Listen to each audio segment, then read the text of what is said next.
يزال الخير حيا لا يزال اعوذ باللہ من الشیطان الرجیم بسم اللہ الرحمن الرحیم۔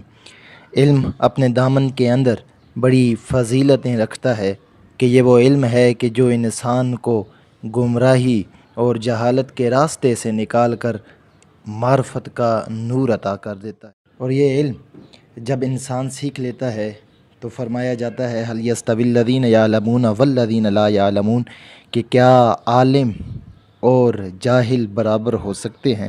جس طرح علم رکھنے والے اور علم نہ رکھنے والے برابر نہیں ہو سکتے، بالکل اسی طرح بے عمل اور با عمل عالم بھی بالکل برابر نہیں ہو سکتے۔ حصول برکت کے لیے عالم کی فضیلت میں یہ حدیث مبارکہ سنیے۔ دو آدمیوں کے بارے میں نبی کریم صلی اللہ علیہ وسلم سے پوچھا جاتا ہے جو بنی اسرائیل سے تعلق رکھتے تھے۔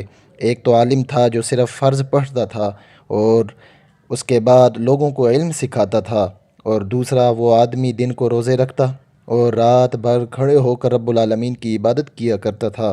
نبی کریم علیہ تحیت و تسلیم سے پوچھا گیا ان دونوں میں سے بہتر کون ہے؟ تو فرمایا عالم کی فضیلت اس عابد پر ایسے ہی ہے جیسے میری فضیلت تم پر ہے۔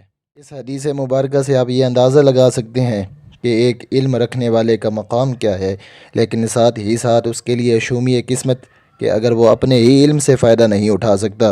حضرت ابو ہریرہ رضی اللہ تعالی عنہ روایت کرتے ہیں کہ نبی کریم علیہ تحیت و تسلیم نے ارشاد فرمایا اس علم کی مثال بالکل ایسے ہی ہے، وہ علم کہ جس سے نفع نہ اٹھایا جائے وہ اس خزانے کی طرح ہے جس کو اللہ کی راہ میں خرچ نہ کیا جائے۔ محترم سامعین کرام، علم پر عمل کرنے والا آدم بن جاتا ہے اور علم پر عمل نہ کرنے والا شیطان بن جاتا ہے۔